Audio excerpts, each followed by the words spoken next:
Hola, ¿qué tal? Qué gusto saludarles nuevamente, como todos los viernes, aquí en este ejercicio tan importante que son experiencias judiciales. El día de hoy contamos con una persona que, pues, no solamente es una institución dentro de la institución, sino que tiene unos conocimientos muy vastos desde distintas perspectivas en materia electoral, su paso a través de los órganos administrativos electorales, su paso también a través de los órganos jurisdiccionales locales electorales y desde luego su paso a través del Tribunal Electoral, que para que se den una idea, previo a que lea el currículum, que también él es muy generoso y muy humilde, me dio nada más una hoja, pero seguramente llena como 20 o 30 hojas fácilmente con toda la experiencia que tiene. El maestro Rubén Enrique Becerra Rojas Bertis tiene pues prácticamente desde que inició el Tribunal Electoral del Poder Judicial de la Federación, con la nomenclatura que anteriormente tenía, con el anterior nombre, inicia prácticamente con el propio desarrollo y la trayectoria y todo el andar y todo el camino del Tribunal Electoral del Poder Judicial de la Federación. Así es que lo que nos va a comentar, pues no solamente va a ser rico en cuanto a la experiencia administrativa, sino también en cuanto a la experiencia jurisdiccional local y desde luego en cuanto a la experiencia del Tribunal Electoral del Poder Judicial de la Federación. Aquí contamos también con la presencia de distinguidos y queridos amigas y amigos que también ya llevan mucho tiempo aquí en el tribunal, nada más y nada menos que 22 años en el tribunal. Entonces ya se podrán imaginar toda la riqueza y todo lo importante que nosotros vamos a escuchar. Y me preguntaba precisamente mi querido amigo el maestro Rubén Enrique Becerra Rojas Bertis, me preguntaba si se podía decir de todo, todo. Así es que vamos a escuchar atentamente lo que nos va a comentar. Le tocaron momentos muy complejos, momentos muy difíciles como magistrado de una sala regional y también en procesos electorales muy complejos, en un nuevo diseño de la norma y nuevos retos. Ya nos comentará al respecto. Y para tal efecto me voy a permitir leer una pequeña y breve reseña de nuestro distinguido invitado. Él es profesional del derecho con estudios de posgrado en Derecho Electoral, Derechos Humanos, Derecho Constitucional, Amparo y Argumentación Jurídica por las universidades de Pablo de Olavide en Sevilla, España, el Consejo General del Poder Judicial de España, el Aula Iberoamericana del Consejo General del Poder Judicial de España, la Universidad de Alicante en España y por el Instituto de la Judicatura Federal, respectivamente. Entre el año 2017 y 2018 cursó estudios de maestría en Derecho en la Universidad Panamericana. Su trayectoria en el Tribunal Electoral del Poder Judicial de la Federación data de hace más de 2 décadas, en la que ha ocupado, entre otros cargos, el de visitador general, magistrado presidente de la Sala Regional Monterrey, coordinador general de asesores de la presidencia, secretario instructor de la Sala Superior y profesor investigador de la Escuela Judicial Electoral. Fue nombrado asesor honorífico de la Corte Interamericana de Derechos Humanos, observador electoral en las elecciones de presidente de Francia, Colombia, Guatemala, entre otras, y juez internacional de la prestigiada competencia Eduardo Jiménez de Arechaga y analista de asuntos electorales para el canal del H Congreso de la Unión y Excelsior TV, con las elecciones presidenciales de Taiwán, Perú, Estados Unidos y España, que por cierto, hago un pequeño paréntesis, hay un libro muy interesante que hace una perspectiva comparada de elecciones de 20 países en los cuales tiene una intervención muy atinada. Se lo recomiendo mucho, es por parte del Congreso de la Unión. Conferencia en diversos foros académicos nacionales e internacionales como Colombia, Costa Rica, Ecuador y España, y es autor y coordinador de diversas obras y artículos especializados en materia constitucional y en materia electoral. Me faltan muchos más grados y trayectoria que ha tenido mi querido Rubén Becerra. Yo solamente les quiero decir que es un privilegio, es un honor compartir aquí en la Escuela Judicial es de nuestros queridos profesores que diariamente uno le aprende mucho. Sin mayor preámbulo, adelante mi querido maestro, por favor. Gracias, querido amigo doctor Ramón Hernández. Muy buenos días a todas y a todos. De verdad que para mí es un privilegio estar con ustedes esta mañana para pues contar un poco acerca de mi experiencia en este paso, no solamente por el Tribunal Electoral, sino desde, digamos, distintos retos con los que evidentemente, pues, ¿qué les puedo contar yo, no? Ustedes se enfrentan todos los días en esta difícil tarea de tratar de mejorar desde una pequeña trinchera la vida democrática de nuestro país. Agradezco profundamente a la Escuela Judicial Electoral que me haya hecho la invitación, a mi amigo el doctor Ramón Hernández, a la directora de la Escuela Judicial, Gaby Rubalcaba, al magistrado Felipe Lamata, que además pues me tocó compartir con él prácticamente oficina, ¿no? Cuando integramos la ponencia del magistrado José Luis de la Pesa, un gran hombre también, un pilar de esta institución. Y por supuesto, bueno, pues un saludo al magistrado presidente de la sala, Reyes Rodríguez Mondragón, y al resto de las magistradas y magistrados que integran las distintas salas, y la verdad, pues que todos grandes amigos. Pues hoy, digamos, estaba pensando sobre qué temas hablar. Evidentemente, la evolución de la sociedad y, digamos, en este acompañamiento de la evolución normativa, pues hoy nos ha llevado, digamos, como a unos niveles muy interesantes de aplicación e interpretación del derecho.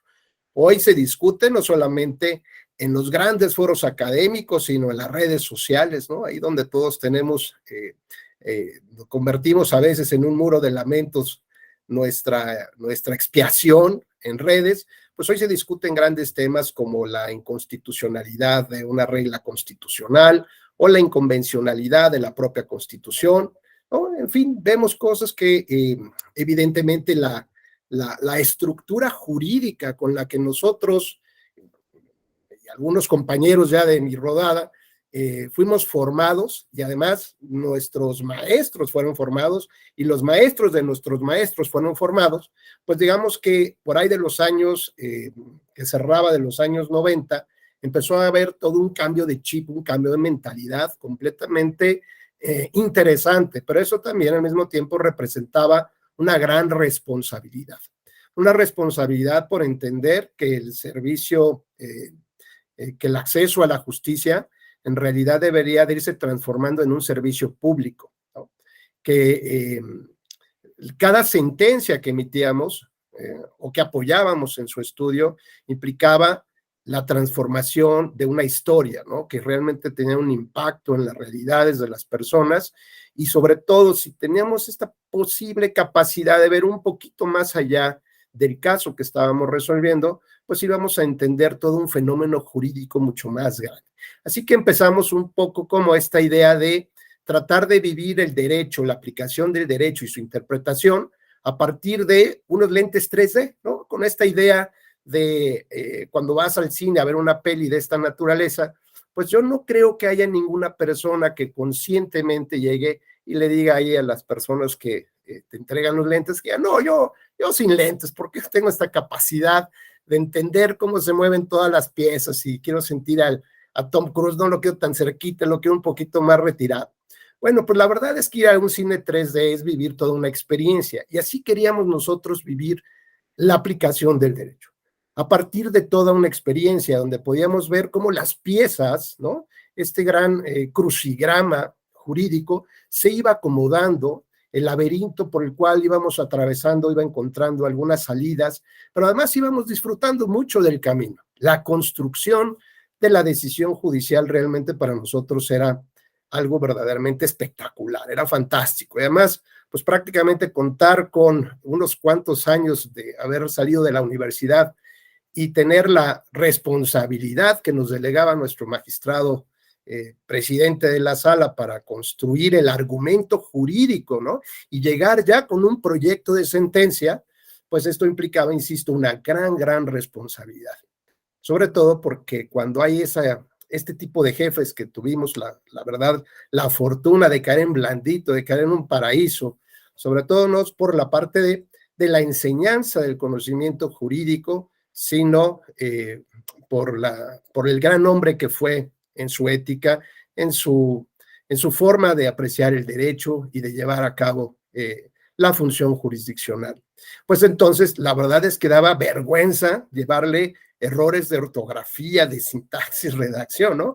La verdad es que uno se sentía bastante mal. ¿Y qué decir cuando aquel secretario ahí que empezaba a hacer sus pininos se equivocaba en el estudio del plazo para analizar si la demanda estaba presentada en tiempo y forma y ya había hecho un proyecto de fondo, ¿no? Ya lo iba a platicar y ante la pregunta durísima, oiga, ¿y está presentado en tiempo? Bueno, pues se le caía a uno los calcetines cada vez que cometía un error de esta naturaleza, ¿no?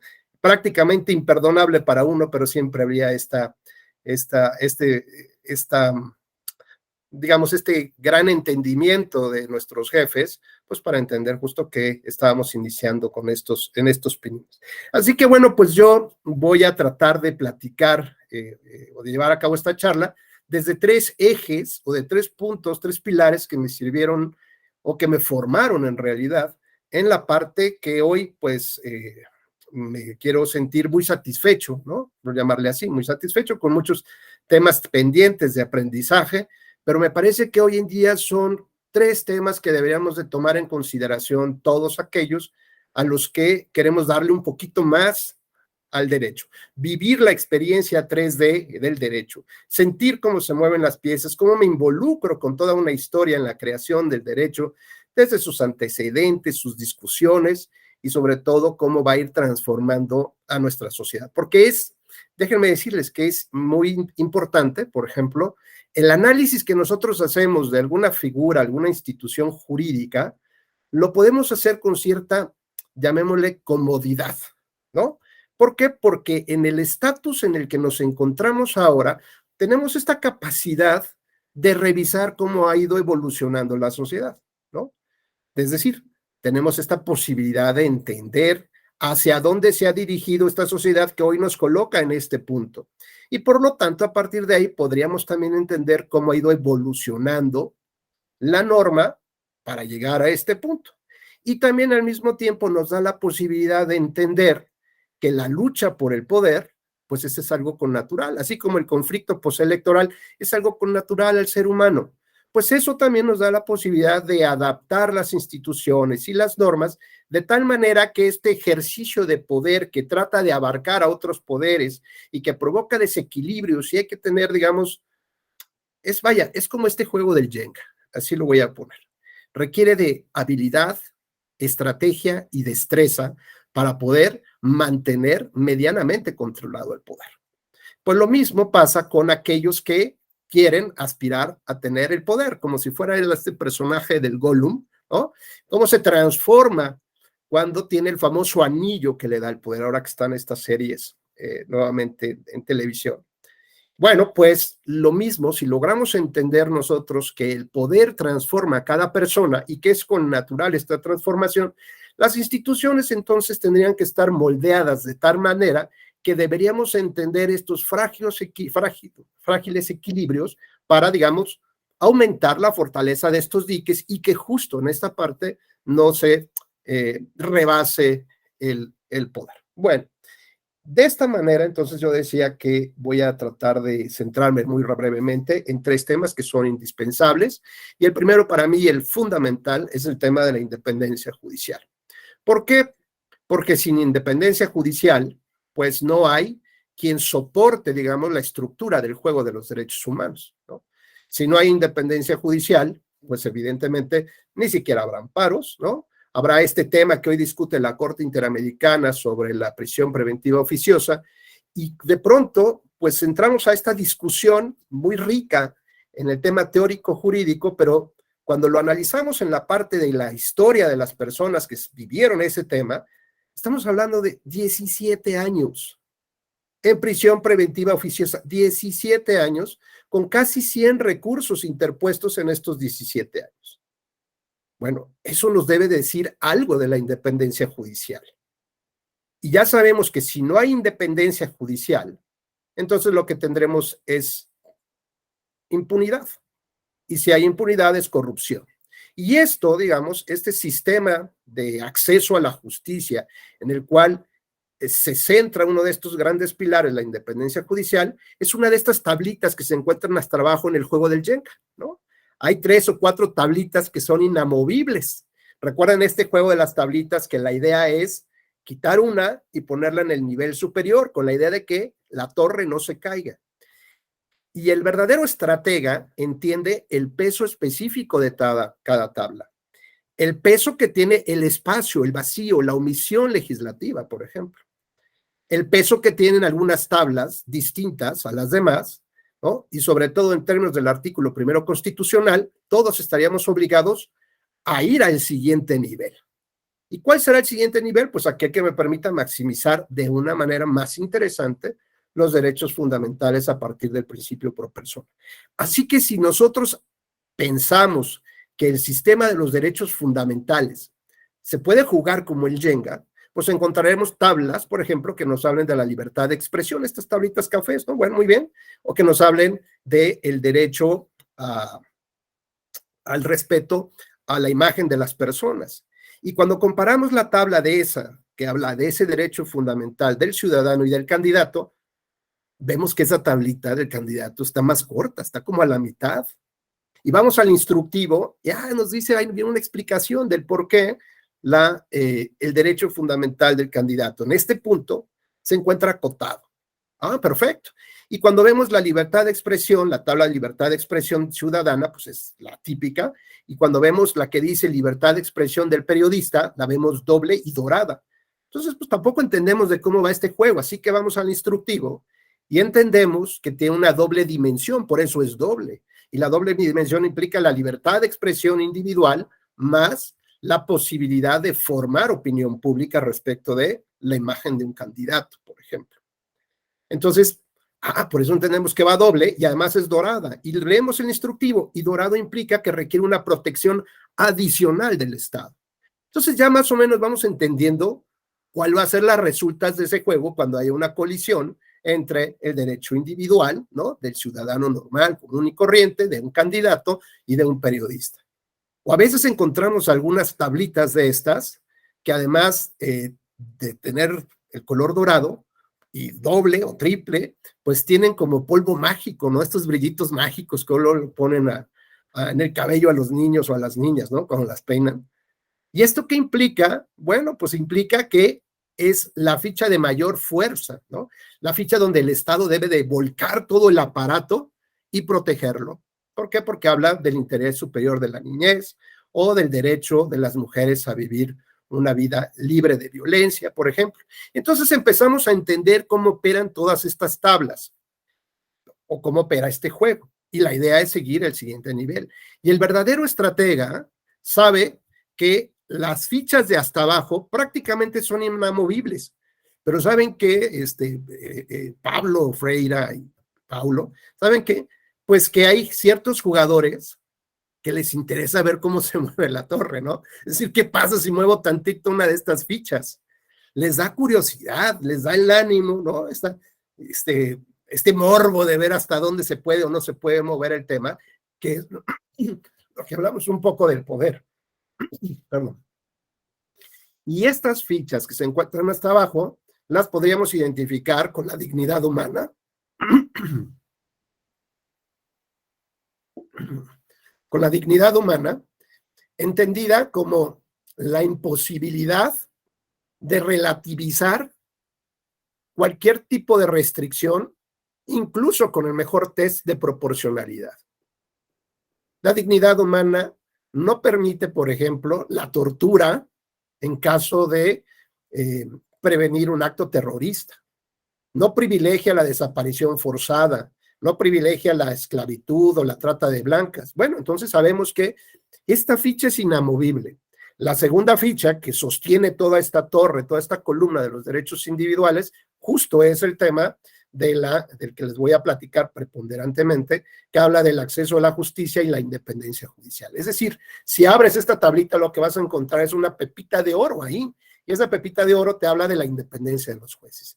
Y sabes que si mueves la independencia de los jueces, pues no vas a tener acceso a la justicia y en automático toda la torre se va a caer.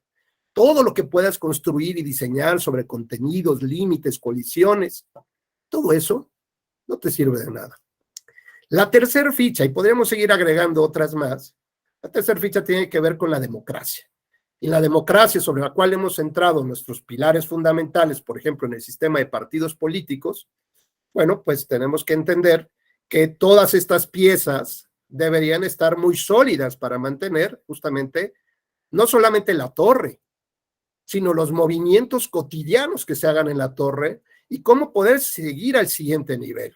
Y el siguiente nivel es complejo, por ejemplo, Marco Tulio, querido amigo, es muy complejo porque decía, nosotros podemos tener un análisis de cómo ha evolucionado la sociedad a este punto y entender la norma hacia dónde debe dirigirse. El verdadero reto es empezar a entender que este es nuestra actualidad, este es un punto de partida hacia el futuro. Es decir, cómo moldear la sociedad hacia el futuro. Si tomamos en consideración que este es un punto de partida. Así como aquellos tenían una dificultad en la cual empezó a evolucionar la norma, la sociedad, la visión, bueno, pues ahora tenemos que imaginar nosotros cuál es el tipo de sociedad y el tipo de norma que tendría que evolucionar dependiendo y hacia dónde vamos, hacia dónde iríamos. Y bueno, tenemos muchos temas que hoy parecen de ciencia ficción, pero que están presentes en nuestra vida, como el tema de los vehículos inteligentes que no requieren un conductor, y en el tema de las responsabilidades y el tema de las decisiones morales, por ejemplo. O, por ejemplo, tenemos ahora que desde hace años se construye una ley de comercio para órganos clonados, por ejemplo. O por qué decir el problema que tiene Amazon en estos momentos de venta de pues robots, ¿no? Que prácticamente algunas personas ahí satisfacen sus deseos de comunicación, sus deseos más íntimos, pues ya no con muñecos y muñecas inflables, sino con robots que ya parecen mucho para las personas. Bueno, ¿y qué decir ese conflicto que tiene si puede vender ese tipo de robots, pero que representen a niños, a bebés, para que esas personas satisfagan en su vida privada, pues lo que quieran satisfacer, ¿no? Si estos son productos que se encuentran dentro del mercado o no, por ejemplo. Es decir, como sociedad hoy tenemos que replantear cuáles son nuestros valores y principios, justamente enfocados como un punto de inflexión y un punto de partida hacia adelante, porque de eso va a depender justamente hacia dónde nos dirijamos. Pero decía yo que el verdadero estratega, el que entiende el sistema de los derechos humanos, el acceso a la justicia, entiende un periodismo fuerte y entiende también los temas de la democracia, sabe que, por ejemplo, esa torre se ciñe sobre también una mesa, y una mesa que puede tener 3 patas o no 4, y que puede estar desnivelado el piso, y que puedes abrir una ventana y que las circunstancias externas pueden afectar justamente esa torre. Entonces, de eso se trata un poco, vivir la experiencia 3D de la aplicación e interpretación del derecho, porque sabes cómo se mueven todas las piezas, cómo entran en juego, y este es un gran crucigrama que tenemos que ir descifrando y dentro del cual nosotros somos parte justamente de ello. Hablaré del tema de la independencia judicial, hablaré del tema de la jurisprudencia, que también considero que es un factor fundamental para poder entender el derecho y poder asumir otro tipo de normativas. Tuve la fortuna de participar, hoy lo digo con gran acierto, en esas épocas no entendía yo, más de 5 años consecutivos, formar parte de la comisión de redacción de jurisprudencias de la Sala Superior. Y así como había años que algún presidente o algún coordinador, un magistrado coordinador o magistrada coordinadora del área, nos decía, hay que hacer una revisión desde la primera sentencia del tribunal, ¿no? Y bueno, pues imagínense, tenías ahí unas apelaciones que resolver, tenías un par de asuntos encima, ¿no? Y aparte, échale el tema a esto, y a otro, pues que estaba yo en la otra comisión de opiniones que rendía la Sala Superior a la Corte en las acciones de inconstitucionalidad. Entonces, además de ser secretario de la ponencia, además de estar en la comisión de opiniones a la Corte y de la redacción de jurisprudencia 5 años consecutivos, bueno, pues ya se imaginarán la carga laboral que existía, o por lo menos que yo sentía que traía como el pipila sobre mis hombros, ¿no? Y bueno, y cada año yo quería, ¿no? Pues no sacarme la tarjetita, la fichita de la rifa del tigre, y yo le hablaba al coordinador y decía, oye, yo creo pues que otras personas pues vayan entendiendo un poco cómo está y nada, que pues yo no lograba convencer al coordinador y me tocaba otro año y otro año y otro año y otro año y otro año. Bueno, pero la verdad que esto me sirvió mucho para que, pues primero que nada, para entender que quien redacta las jurisprudencias también son seres humanos como nosotros y podemos tener errores en la redacción y a lo mejor malas lecturas de las razones que deciden un caso. Y entonces vemos cuál es, a lo mejor puede haber una política mal entendida de sacar un número determinado de jurisprudencias y eso baja la calidad de las mismas. Y por eso a veces los rubros y los contenidos pues no coinciden tanto, ni mucho menos con los precedentes, o se les quiere dar una visión de interpretación en conformidad con la propia sentencia, ¿no? Pues esto no lo dijo, pero lo quisieron haber dicho, y así como que medianamente lo acomodamos, y con eso ya tenemos resuelto el problema. Bueno, pues eso me hizo justamente entender que mi independencia judicial podría tener los argumentos suficientes y la valentía suficiente, pero evidentemente a partir de los argumentos que me daba entender de otra manera cómo se redactaban las jurisprudencias y cuáles eran sus alcances. Así que, bueno, cuando me tocó ser presidente de la Sala Regional Monterrey, pues digamos que tuve como este gran reto, ¿no? En muchas ocasiones de apartarme de la jurisprudencia de la Sala Superior, que era algo inimaginable, era impensable, era insurrecto, ¿no? Además, en una época donde los controles del Poder Judicial pues estaban muy bien claros y muy definidos. Tan es así que la Suprema Corte de Justicia de la Nación, mediante una jurisprudencia, les dijo, Sala Superior y Salas Regionales, ni de chiste se les ocurra inaplicar una ley, ¿no? Vía un acto de aplicación, porque el único que puede aquí eliminar sus efectos relativos o genéricos o para todos, pues tiene que ser la Suprema Corte de Justicia de la Nación. Claro, hasta que llegó el famoso caso de Castañeda Guzmán, resuelto ya por la Corte Interamericana, donde justamente, como ustedes saben, había solicitado su registro ante el IFE para ser candidato independiente, no vía partidos políticos, porque la ley electoral pues permitía o establecía como el único vínculo para que el ciudadano accediera al poder público, pues la vía de los partidos políticos, ¿no? Es decir, se rebasaban los mismos estándares constitucionales y convencionales.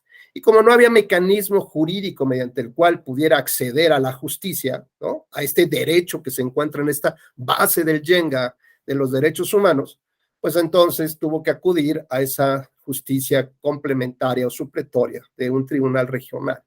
Y casualmente, un par de semanitas antes, yo creo que ya se había filtrado el proyecto, y de pronto nuestra Suprema Corte dijo, oye, a ver, no sé por qué hoy amanecí con el ánimo de reflexionar sobre este gran tema, y creo que es necesario dar un paso adelante y dejar la jurisprudencia que maniataba al tribunal a hacer análisis o control de constitucionalidad y convencionalidad. Y aunque el tribunal siempre insistió por lo menos encontrar las vías a través de la interpretación conforme con la Constitución y otros métodos de análisis para tratar, pues justamente de impartir justicia, pues la Corte dijo, pues creo que ya es necesario, vamos a cambiar. Y de pronto también el legislativo se puso en las pilas, dijo, yo creo que es necesario que el tribunal, ¿no? Que exista. Claro, bueno, no era lo mismo políticamente es ser, digamos, como condenado Estado mexicano, ¿no? A este problema que no tenía un recurso legal, oigan, o sea, nos estamos pidiendo algo, un recurso legal, ¿no? Bueno, pues no había esa posibilidad. Así que bueno, imagínense ahora que una sala regional se opusiera a las jurisprudencias de la sala superior, ¿no? Que se apartara de ellas. Bueno, pues mis compañeras magistradas de loco no me bajaban, ¿verdad? Decía, bueno, este hombre, ¿qué le pasa? Que no nos vaya a arrastrar en su delirio ahí, ¿no? Bueno, no, pues lo importante era tener la argumentación fuerte, suficiente y justificatoria de el por qué decidía yo apartarme de algunas jurisprudencias de la sala superior. Y al mismo tiempo también tuvimos el honor, el orgullo que pocas salas regionales tienen de formar jurisprudencia con nuestros criterios. Así que bueno, la Sala Regional Monterrey fue una de esas primeras o la primera pues que se animó a no aplicar jurisprudencia vinculante y además a presentar criterios de jurisprudencia, ¿no? Que pudieran ser jurisprudencia y que en su oportunidad y con mucha dificultad, pero bueno, finalmente se aprobaron en esa época por la Sala Superior. Pues esto nos da justamente un entendimiento muy claro de cómo surgen esos criterios y hasta dónde se puede jugar con esos criterios. Y el tercero, pues tiene que ver con el sistema interamericano de derechos humanos, ¿no? Ahí por ahí en el currículo el doctor Ramón Hernández, muy gentil como siempre, pues mencionó que fui nombrado ahí por la Corte Interamericana como el primer magistrado, digamos, como asesor honorífico, ¿no? No de pasantía ni de mucho menos, sino que en esa época, frente al caso Radilla Pacheco, digamos, ya venía la determinación de cumplimiento de la sentencia que condenaba a México, y una parte importante tenía que ver con la capacitación que se tenía que hacer a los jueces y magistrados en materia penal y algunas autoridades en el tema de las investigaciones serias y profesionales en el caso de desaparición forzada, por ejemplo. Y entonces, lo que se manejaba en ese entonces fue algo muy curioso, porque, digo, la verdad es que sin saber a veces uno tiene la suerte de estar en el momento y en el lugar adecuado, pero bueno, pues como yo tenía mucho en mente este tema a través de las clases de argumentación jurídica en España y otras cosas y la convención, pues un día me puse un poco ahí extraño y le escribí un correo al juez presidente de la Corte Interamericana, ¿no? Entonces dije, a ver, entiendo que soy un juez interamericano, entiendo perfectamente que tengo que aplicar los tratados internacionales, ¿no? Entiendo un poco más o menos cómo entran en juego con la supremacía de la Constitución y esto, ¿no? Dije, pero a ver, o sea, yo no estoy preparado para ser un juez interamericano, ¿no? O sea, me confieso ante ti que yo no estoy preparado, no sé cómo, no sabría cómo, y tampoco quiero que condenen al Estado mexicano, pero tampoco quiero pues que me vaya aquí el Consejo de la Judicatura o la Comisión de Administración, que me vayan a reprender si todos los días estoy con el riesgo que la Sala Superior me diga, ¿te pasaste, Rubén? Ahora sí, ¿no? Pues ahora no podías haberte apartado la jurisprudencia, esta sí te aplicaba y le vamos a dar vista a la Comisión de Administración para que instaure un procedimiento administrativo. Pues yo no quería, imagínense en esas épocas, ¿no? Donde la Corte decía que el tratado internacional estaba en un inframundo frente a el poder de la Constitución. Y bueno, pues ¿saben cuál fue la respuesta? Fue invitarme a hacer una estancia en San José, Costa Rica, en la Corte. Y yo dije, es un cuate que me está cotorreando, ¿no? Voy a checar que el documento no sea falso. Y bueno, pues cuando hablo a la Corte y hablo con el secretario de la Corte, justo me dice, bueno, pues cuál es la intención. La intención es de crear un diálogo entre magistrados. Y yo dije, oye, pero pues, ¿yo qué, no? O sea, yo de lo electoral y párele de contar, ¿no? Bueno, pues justamente fui a hacer estuve los meses que estuve por allá, que también tuvieron tiene también una historia que algún día platicaré, sirvió justamente como para entender cómo funcionaba no solamente la Corte, sino cuáles eran los problemas que tenían de redacción de las sentencias, ¿no? Porque además hay un discurso, hay una literatura que la propia sentencia te da, ¿no? Que el procedimiento te da, que es hablar con los estados, hablar con una propiedad, ¿no? De su excelencia, su señor embajador, ¿no? Es decir, es un lenguaje completamente distinto y entonces lo que se quería era facilitar el proceso de entendimiento de las sentencias. Y digamos que ahí tuve la oportunidad de llevar a cabo un proyecto, de iniciar un proyecto del nuevo buscador de la Corte Interamericana de Derechos Humanos, auspiciado y un poco también financiado por nuestra Corte Mexicana. Entonces, serví de este enlace para que el nuevo buscador que surgió justamente fuera a partir de este correo electrónico que le envié al propio presidente de la Corte. Bueno, pues ahora sí, digamos, estos tres rubros, independencia judicial, jurisprudencia y el entendimiento del sistema interamericano, me parece que fueron los pilares o son los ejes centrales que hoy en día tendríamos que tomar en consideración. A ver, ¿Qué les platico sobre la primer batalla a la que me enfrenté como magistrado electoral? Bueno, no estaba en mi expediente y no estaba en mi sala regional. Hice un escrito, un articulito, que muy brevemente, si me lo permiten, se los voy a leer un poco para el entendimiento más claro y que no se me vayan algunas fechas e ideas y cosas que me parecen muy interesantes. El artículo se llama La independencia judicial y entre signos de interrogación, y después de rendir protesta, ¿qué?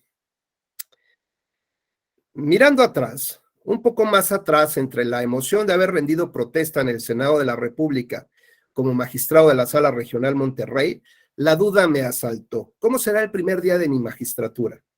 Responsabilidades, retos, equipos, la apertura de instalaciones de la Sala Monterrey en la colonia Obispado, cerradas prácticamente hace 2 años por encontrarnos en la llamada interproceso. En fin, una lista interminable de temas pendientes, incluyendo los personales como mudanza, escuela de mis hijas y un largo etcétera.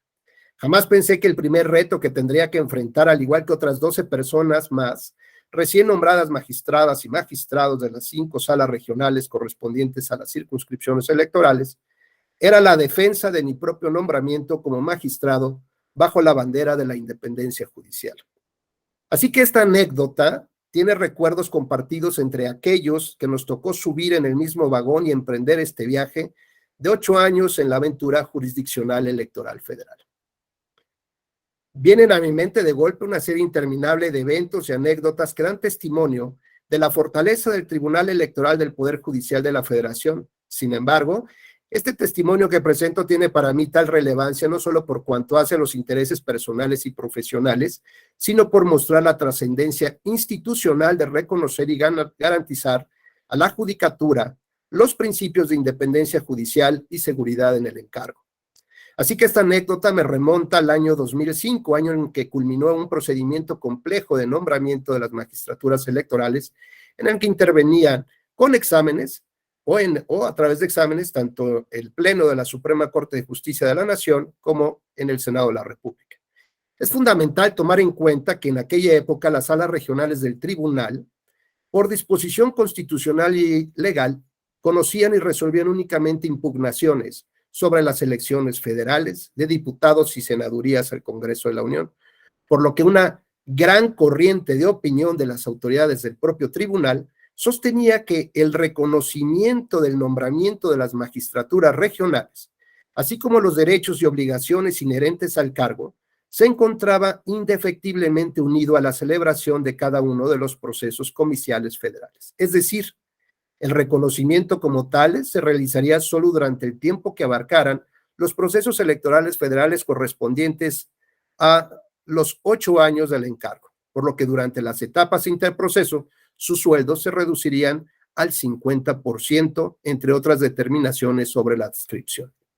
Por supuesto, esta visión no era compartida por la mayoría de quienes integramos la magistratura electoral federal regional, por lo que ante este escenario desalentador y frente a la nula posibilidad de llegar a algún acuerdo entre las autoridades del tribunal y los recién nombrados magistrados electorales, se tomó la decisión de estudiar e implementar las acciones legales necesarias para hacer valer el principio de independencia judicial y reposicionar el verdadero valor de la magistratura regional y de las salas regionales, ¿no? Ahí van los hijos insurrectos a empezar a ver si podían demandar al propio tribunal electoral.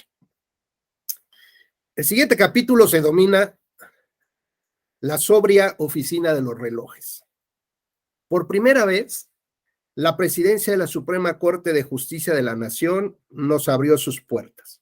La sensación en ese momento era indescriptible, una oficina en la que se respiraba la sobriedad en extremo, a veces fracturada por algunos tenues sonidos del movimiento de manecillas, péndulos y campanas de los múltiples relojes de pared que saltaban a la vista.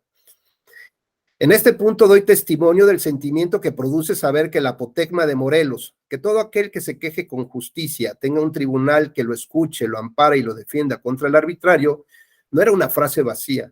Saber que hay alguien que te escucha cuando pides justicia, cuando sientes ese vacío que provoca la incertidumbre legal, fue un momento que indudablemente marcó no solo el tiempo que duró mi magistratura, sino toda mi vida.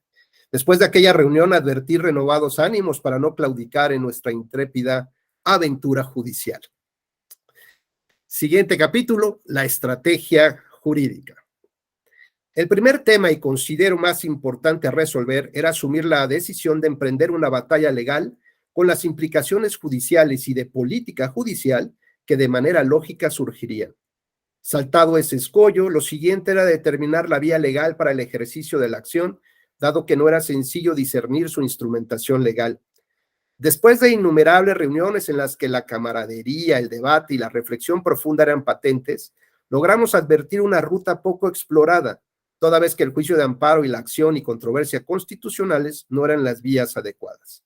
La ruta legal, en efecto, era poco clara, pero al mismo tiempo nos animaba a brevar en su conocimiento e instrumentación. Así que se decidió como estrategia jurídica solicitar al Pleno de la Suprema Corte de Justicia de la Nación que conociera y dirimiera una controversia suscitada dentro de los órganos del propio Poder Judicial de la Federación, vía legal prevista por el entonces vigente artículo 11, fracción 9 de la Ley Orgánica del Poder Judicial de la Federación, que en la parte que interesa indicaba, artículo 11, el Pleno de la Suprema Corte velará en todo momento por la autonomía de los órganos del Poder Judicial de la Federación y por la independencia de sus miembros y tendrá las siguientes atribuciones, fracción 9. Conocer y dirimir cualquier controversia que surja entre las salas de la Suprema Corte de Justicia de la Nación y las que se susciten dentro del Poder Judicial de la Federación con motivo de la interpretación y aplicación de los artículos 94, 97, 100 y 101 de la Constitución y los preceptos correspondientes de la Ley Orgánica. En consecuencia, era imprescindible acreditar el requisito de la controversia mediante la generación de un acto de autoridad. Por tanto, se presentó ante la Comisión de Administración del propio tribunal la solicitud para que implementara todas las acciones necesarias para el adecuado e inmediato ejercicio del encargo de la magistratura regional a partir de la rendición de protesta ante el Senado de la República. Ante el silencio evidente y en conformidad con la estrategia acordada, la mayoría de las personas afectadas presentamos este interesante asunto ante la Suprema Corte para lograr definiciones fundamentales en el ejercicio del encargo de la magistratura regional y en la consolidación de las salas regionales que a la postre culminaría con una anhelada reforma legal, la permanencia de las salas regionales. De esta manera, solicitamos al Pleno de la Corte que resolviera la controversia suscitada dentro del Poder Judicial entre la Comisión de Administración y las distintas salas o los magistrados que integraban las distintas salas regionales de ese mismo órgano, con motivo de la interpretación y aplicación del artículo 94 constitucional. Sobre esta controversia y de manera velada, pretendíamos que la Corte definiera, entre otros aspectos, tres temas centrales. Uno, si la vigencia e inicio del encargo de una magistratura regional debía computarse desde el día en que se rindió protesta del cargo ante el Senado de la República. Dos, si a partir del nombramiento del encargo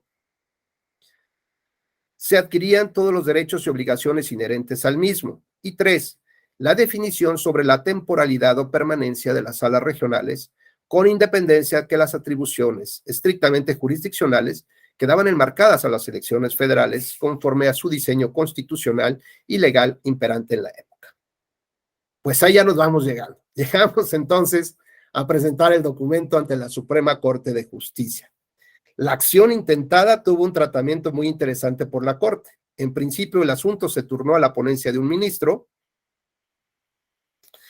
instructor, con el propósito de que sometiera a la decisión del Pleno si se presentaban los elementos necesarios para estudiar y resolver la controversia, y ese expediente se identificó como varios 1126/2005 PL Pleno. Este era uno de los momentos relevantes. El gran obstáculo a vencer, la apuesta mayor, el todo o nada, se trataba de la admisión del asunto.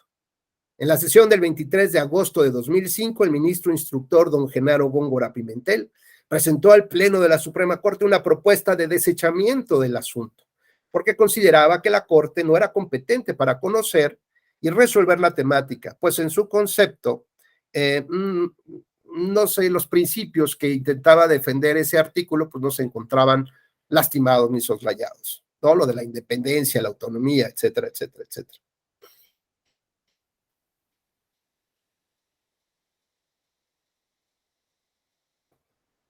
Durante la sesión del Pleno, sus integrantes tomaron la palabra en diversas ocasiones para fijar postura sobre los temas a debate. Recuerdo la manera tan respetuosa en la que los integrantes del Pleno se dirigían unos a otros y en el tratamiento que dieron al asunto. Sin embargo, buscábamos en sus palabras y expresiones no verbales algún indicio siquiera mínimo sobre el cual sería su decisión. El debate fue intenso pero respetuoso. Incluso parte del mismo versó en torno hacia algunos ministros debían excusarse del conocimiento del asunto por estar impedidos al encontrarse dentro de los firmantes 2 funcionarios de la propia Corte, temática que finalmente no prosperó al estimarse que no se acreditaban los supuestos previstos en la ley. De inicio, les platico que el ministro José de Jesús Gudiño Pelayo fijó 2 de los temas sobre los cuales giraría en buena medida el debate: la competencia del Tribunal Pleno para resolver la controversia planteada y la justificación de que aún fuera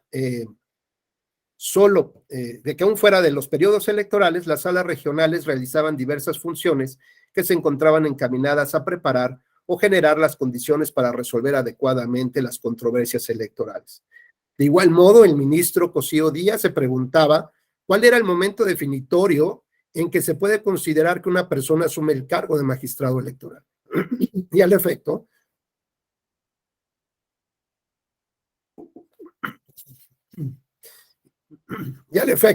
él mismo respondió.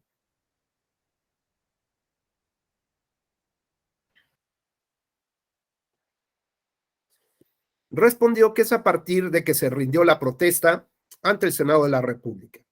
Y continuó señalando: a partir de ese momento, para mí tiene el carácter de funcionarios para efectos de la inmunidad procesal, para elementos de juicio político y un conjunto de condiciones. Asimismo, estimó el Tribunal Pleno, consideró que la temática revestía elementos de importancia y trascendencia para que se hiciera cargo del estudio del fondo. Literalmente, el marcador hasta ese momento era desechamiento 1, fondo 2. Después de casi 2 horas de debate, la mayoría de los integrantes de la Corte tomaron la decisión de admitir y resolver el fondo del asunto. En ese instante, un júbilo silencioso no se hizo esperar, pero, ya saben, siempre hay uno. En el último momento, el propio ministro instructor decidió cambiar el sentido de su proyecto y unirse al voto mayoritario con el propósito, velado en mi opinión, de que el asunto y su instrucción continuara dentro de su propia ponencia.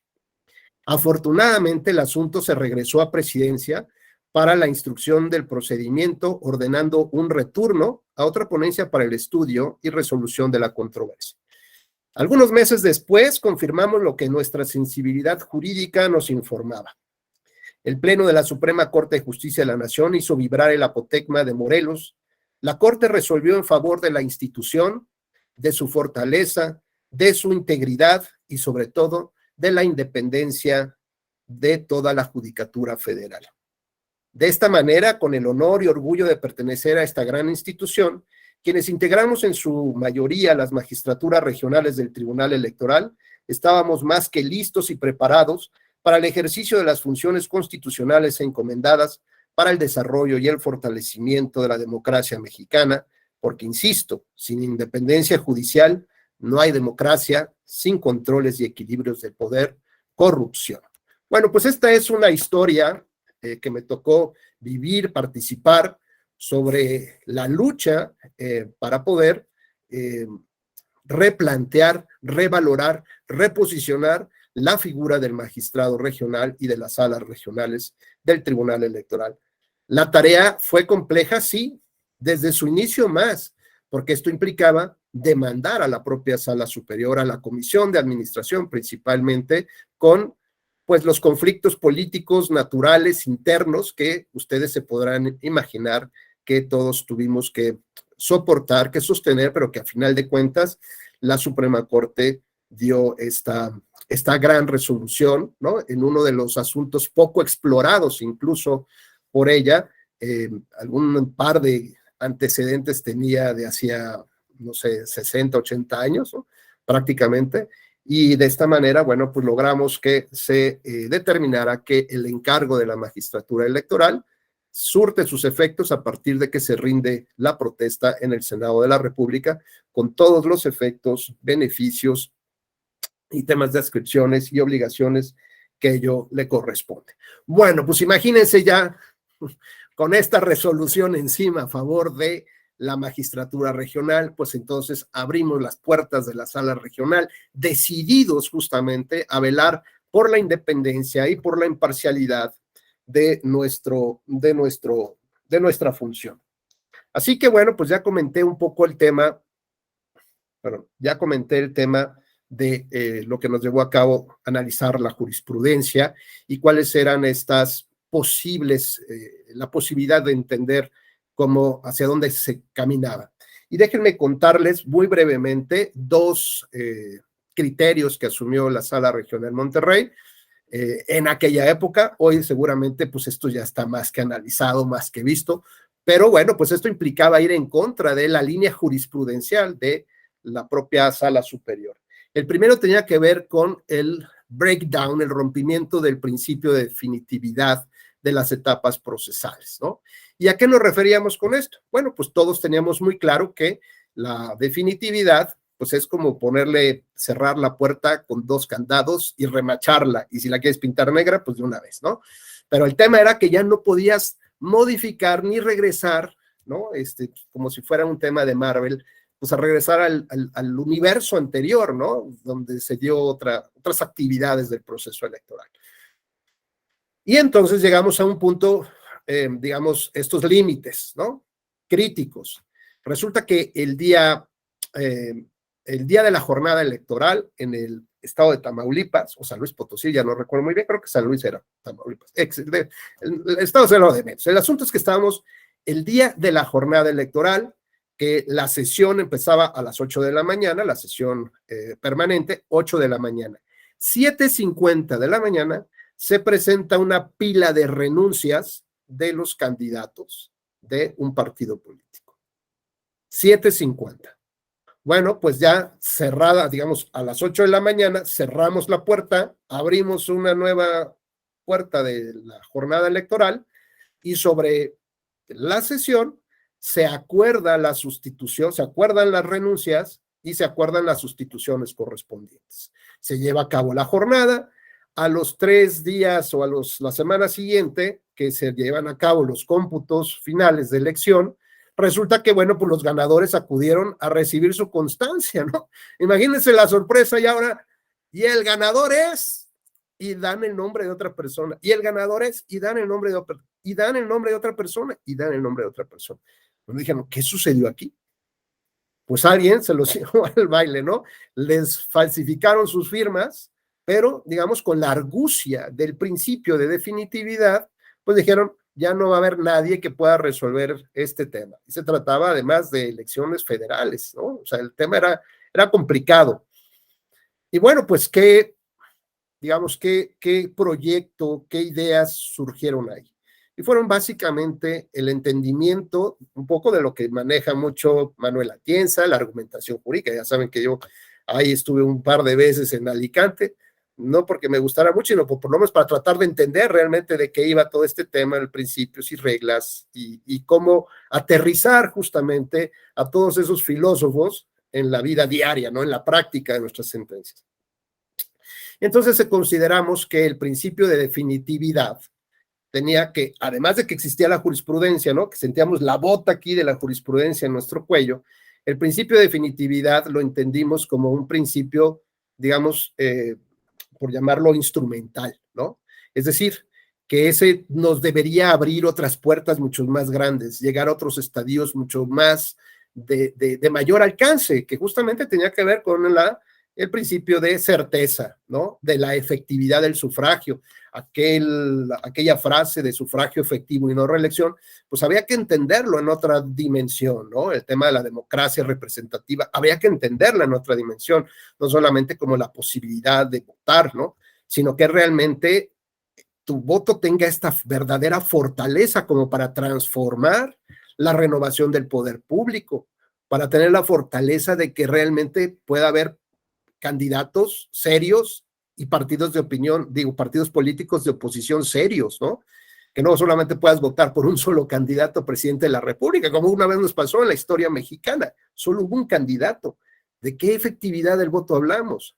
Y cuando tenemos, digamos, una concentración tal del poder en un partido político hegemónico dentro del sistema de partidos políticos, bueno, qué decirles que a veces hasta el líder de ese partido, ¿no? Que ordinariamente puede ser el presidente o el gobernador, ¿no? Decide quiénes son los partidos políticos, o sea, quiénes son las organizaciones que pueden constituirse en partidos políticos. Deciden quiénes van a ser los candidatos, palomean a los candidatos de la oposición y hasta deciden en qué lugares van a ganar. ¿De qué hablamos? De efectividad del sufragio. Pues de nada. De eso no sirve de nada el sufragio. Bueno, pues entonces entendimos que el principio de definitividad era un principio instrumental para acceder o pasar a gozar de algo mayor que tenía que ser el principio de certeza. Por lo tanto, se determinó que era viable abrir la competencia, abrir este principio de definitividad justamente para tratar de rescatar justamente y lograr el propósito y el objetivo central. Hoy tenemos jurisprudencia de sala superior que nos habla de la competencia y de los actos complejos, ¿no?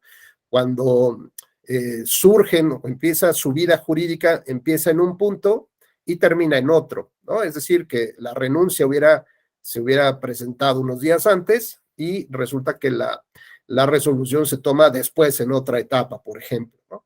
Bueno, aquí lo importante es que era analizar un poco, la idea de comentarles esto, era analizar el contexto en el que vivíamos, ¿no? Donde había un poder concentrado de la interpretación y el control constitucional y convencional que venía desde la Suprema Corte, aterrizaba en sala superior, de ahí se bajaba a salas regionales y de ahí a los tribunales locales, que se les decía que eran tribunales de mera legalidad, ¿no?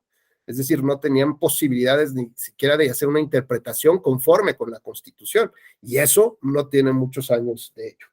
Ese es el primer asunto que quería platicarles. El segundo tiene que ver con un criterio que asumió igual la sala, por primera vez cómo se interpretaba la institución del recuento total de votos, pero ahora en una senaduría, ¿no? Justamente ahí tenía que ver con los temas clásicos del porcentaje de votos nulos, de que si lo había solicitado de manera previa el representante del partido ante el organismo electoral, ya saben, todos estos requisitos que normalmente requisitos que para mí siguen siendo pues como un tema de meros indicios nada más, ¿no? No pueden tener estos requisitos formales el valor que se les pretendió dar en aquella época. Es que no levantaste la mano y no protestaste, entonces no hay manera de estudiar, ¿no? Es que entrábamos en un tema de más formalismos, de más formalidad, y qué bueno que la modificación del artículo 17 constitucional nos señaló que ahora deberíamos de privilegiar el asunto del fondo, ¿no? Dejar un poquito de lado ahí los temas de meros formalismos, porque hay que entender que la impartición de la justicia es un servicio público, donde los principios de eficiencia y efectividad tienen que estar presentes, latentes, ¿no? No puedo andar trayendo a las personas, pues, oiga, venga, regrese mañana, ¿no? Voy por el cambio de canje de placas, ¿no? Pues ahora, no sé, ¿no? Ya llegó 15 minutos antes de que me vaya yo a comer, y bueno, mejor regrese mañana. No, mejor no, pero mañana ya es jueves, mejor venga hasta el lunes, porque pues no va a poder hacerle nada si no es hasta el lunes, ¿no? O sea, este tipo de temas a veces que los tribunales pensamos que las cosas así pueden funcionar, la verdad es que no, porque hay que tener esta altura de miras y ver el problema jurídico, este problema jurídico que se traslada a estas fichas del Jenga. Porque a final de cuentas no solamente se trata del caso de esa persona, se trata de toda la implementación de la justicia, el chip que tienen ¿no? La mentalidad que tienen los funcionarios, los servidores públicos para llevar a cabo de una mejor manera su proyecto. Decía finalmente que, y ya con esto me voy acercando hacia el final de la charla, el tema de mi incursión por el Sistema Interamericano de Derechos Humanos, ya brevemente les platiqué cómo fue, cómo surgió esta invitación. A veces uno simplemente le da push y la maquinaria jala después solita, ¿no? Sin que uno diga, piense por qué fue, pero el asunto fue de esta manera. ¿Qué cosas interesantes traigo de allá o pude advertir de allá? Primero que nada, 7 jueces, 7 secretarios seniors, con una gran cantidad de trabajo. Pero además, lo que más me llamó la atención, pues sí, el diálogo interamericano y tal, ¿no? Pero me pareció un punto fundamental y sobre el cual pues muchas veces he trabajado y en todas mis conferencias trato de implementar o impactar, tiene que ver con los estándares probatorios. Porque para mí es fundamental saber que cuando decíamos, y Gerardo no me dejará mentir, ¿no? En la época de los 80s hablábamos de te cayó el 20, güey, ¿no? Te cayó el 20. ¿Qué significa te cayó el 20? Pues que la monedita ya cayó en la maquinaria y te da acceso a algo, ¿no? Se acabó, ya entra. Y entonces para mí, cuando, por ejemplo, don Jesús Orozco hablaba en sus proyectos de sentencia de esta hermosa frase de hace convicción plena, ¿no? Así decía. Bueno, pues yo decía, pues era un chavo yo irreverente en esa época, ¿no? Pues, ¿en qué momento le cayó el 20 como para decir que se anula una elección, ¿no? O sea, ¿en qué momento el juez llega al convencimiento que siempre pues debe existir un margen de apreciación muy subjetiva, ¿no? Y que bueno, pues en qué momento ya con eso dices es suficiente, ¿no? Y entonces empecé a ver cuáles eran estas como alertas sísmicas. Entonces ya saben, de la Ciudad de México suena la alarma y pélale, córrele, o sea, ubícate un lugar, no te quedes ahí sentado como pues a ver qué pasa, no, esto es algo gravísimo. Y entonces las alertas sísmicas, pues las empecé a reconocer en nuestra Constitución. ¿Por qué a alguien se le ocurrió poner una alerta sísmica en la Constitución? De que ha abusado, porque esto puede trascender hacia otras cosas. Y cuando llegó el tema de la nulidad de elección por topes por rebase a los topes de gastos de campaña y otros temas más, yo decía, es que esto alguien los está considerando como un verdadero cáncer de la democracia. Esto es algo que nos va a impactar generaciones más adelante, no solo ahorita, no solamente para la resolución del caso que tenemos presente. Estas alertas sísmicas es un sacudir a la sociedad y decir, por Dios, ¿de qué manera les explico que lo que están haciendo está mal, ¿no? Es como si de pronto en este multiverso se les apareciera a Mary Jocelyn, se le apareciera la Mary Jocelyn del 2030, ¿no? Entonces, imagínate, Mary, que te diga, Mary, por Dios, reflexiona o reacciona. Y al contrario, tú ves a la Mary del 2030 y dices, wow, Mary, ¿qué estás haciendo, Dios? O sea, hacia allá me quiero dirigir, ¿cómo le hiciste? Sí funciona el detox, sí funciona aquello, sí funciona. Bueno, pues imagínense que esas visitas que tenemos del futuro nos tratan de sacudir, dice, a ver, por Dios, ¿qué parte de la historia no están leyendo, no están viendo? El tema no se trata de la justicia electoral, de resolver un caso concreto. Tienes que aventar las líneas a largo camino, porque este es el punto de inflexión. No es de dónde veníamos para llegar a este punto. No. Ahora, ¿cuáles son mis valores y principios? ¿Cuál es el valor que le doy a la democracia? ¿Cómo reposiciono incluso esas palabras? Democracia. Cuando sé hoy que es una de las fichas que son inamovibles. A ver, véanlo de esta manera, Pablo. Quiero prepararles a ustedes en mi próximo cumple un platillo delicioso, ¿no? Pero resulta que todos los ingredientes están enmohecidos, verdes, ¿no? Echados a perder, ya caducaron, la leche ya caducó desde hace un año, los frijolitos también. Es más, cuando hago el batido, ¿no? Con agua, obviamente no tomo agua del garrafón, ustedes disculparán, cojo agua de la que cae pues ahorita que está la lluvia, pues pongo unas cubetas en el jardín y de esa extraigo el agua para poder cocinarles, ¿no? Y ya veo algunas cosas que se mueven solitas ahí adentro. Y además mi horno no hornea parejo, ¿no? Y con eso les voy a preparar mi platillo. La pregunta es, ¿Qué puede salir mal? Ahora, si yo veo estas fichas que son inamovibles, pero entiendo que hay jugadores que les encanta ver hasta dónde se mueven, ¿no? Si yo veo que una de estas fichas es el sistema democrático sobre el cual se construyó sobre el sistema de partidos políticos, ¿no? Y si yo analizo hoy en día qué tan enmohecido está, qué tan fuerte, qué tan vibrante, qué tan sano está una de esas fichas que soportan toda la torre, y no nada más así, porque la torre es dinámica, la torre va siguiendo, va subiendo de niveles, va jugando con todas las condiciones exteriores que la presionan de manera natural. Imagínense un Gollum que está ahí, ¿no? Queriendo ganarse el poder y ganarse el anillo, pues todo el mundo lo codea y lo empuja y pone los codos en la mesa con tal de que la torre se caiga. Si ese sistema, por lo menos, ya no les digo los ciudadanos, véanlo ustedes, ¿cuál es la percepción que ustedes tienen del sistema de partidos políticos, del sistema de financiamiento político, de los líderes de los partidos? La Constitución dice que los partidos políticos son entidades de interés público, no dice que son entidades de interés particularísimo de las personas que en cierto momento son los presidentes o dirigentes de un partido político. La sociedad es la dueña de los partidos políticos. Entonces, ¿por qué no volcar a la sociedad y exigir de esos partidos que se hagan las cosas como debe de ser? ¿Por qué? Pues porque es de ellos, porque así pensamos como sociedad, porque no nos involucramos como sociedad. Y entonces resulta que este sistema, esta tablita sobre la cual creemos que no hay corrupción, creemos que hay una ética, que los procesos de selección de sus candidatos, hombre, son los más democráticos, es un ejemplo de democracia. Creemos que los candidatos son los mejores perfiles que tienen para poder gobernarnos. Como dice Gloria Trevi, ajá, no querías lastimarme, me querías matar, por Dios. Y si la otra tabla tiene que ver, por ejemplo, con el asunto de medios de comunicación críticos fuertes al sistema, ajá, seguro que sí. Y si el otro habla de jueces independientes que dejaron 17 años a una persona en prisión preventiva oficiosa,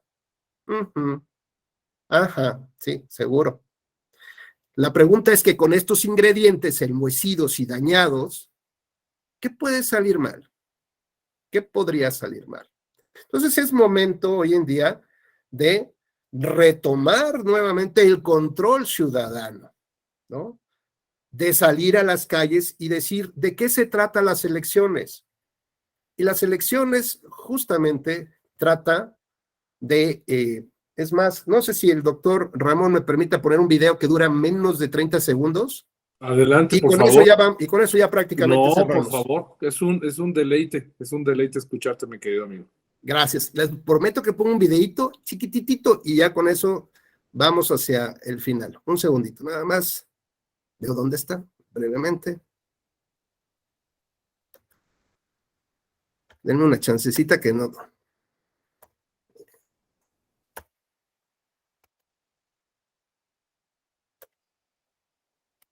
A ver, aquí lo busco de Google más rápido. Pues nada más que jale mi internet y ya, ¿no?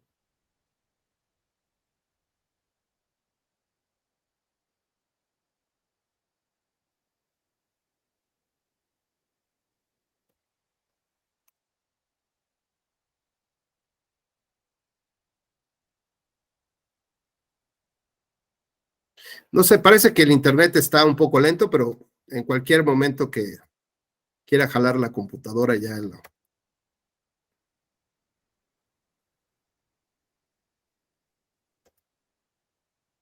No sé, últimamente tengo problemas aquí, pero bueno. O si Ramón, si tú tienes, no sé, tengo un problema aquí con el, como. Fíjate que Con el está Google. fallando un poquito, pero mándamela con mucho gusto si quieres por correo y hacemos aquí la prueba con mucho gusto. O es alguna dirección de YouTube, Sí, o sí, me lo mira, pones ahí. si lo puedes abrir en Google. Ajá, YouTube. Ajá, sí, en YouTube. Se llama El video danés que nos recuerda lo El fácil. video, El video video que nos recuerda lo fácil. que nos recuerda. No jaló mi Google, quién sabe. El video danés que nos recuerda lo Ese. fácil que es encasillar. Ese mero. Ok, un segundito. Si nos ayudas, les Mucho prometo que gusto, unos va. 30 segunditos y ya terminamos. Ahorita, equipo técnico trabajando, amigo. Perfecto. Bueno, pues en cuanto me digan, ya con esto vamos a redondear nada más. Insisto, a ver, ¿hasta dónde quiero llegar con estos 3 puntos? ¿No? La defensa de la independencia judicial, el tema del conocimiento profundo de las razones que sustentan las decisiones de los tribunales a partir de jurisprudencia.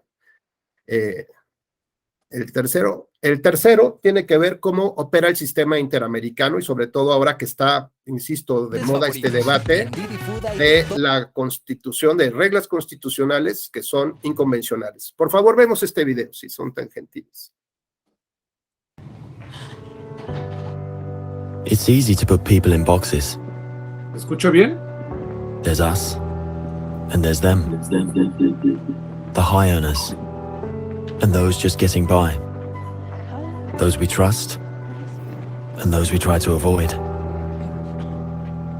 There's the new Danes, and those who've always been here. The people from the countryside, and those who've never seen a cow. The religious, and the self-confident.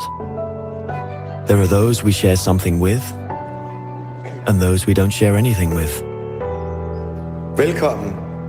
Jeg kommer til at stille jer nogle spørgsmål i dag. Nogle af dem kan godt være lidt personlige, men jeg håber, I vil svare ærligt på dem. Hvem herinde i rummet var klassens klovn?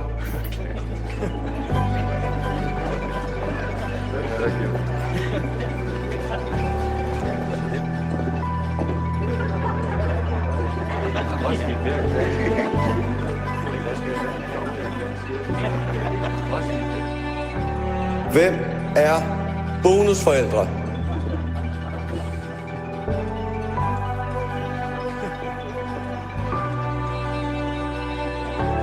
And then suddenly, there's us.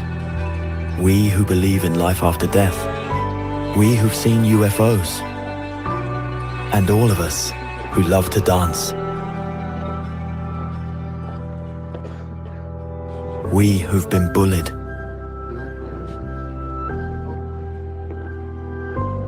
And we who've bullied others.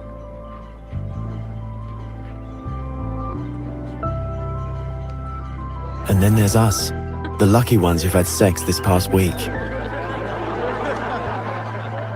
We who are broken-hearted. We who are madly in love. We who feel lonely.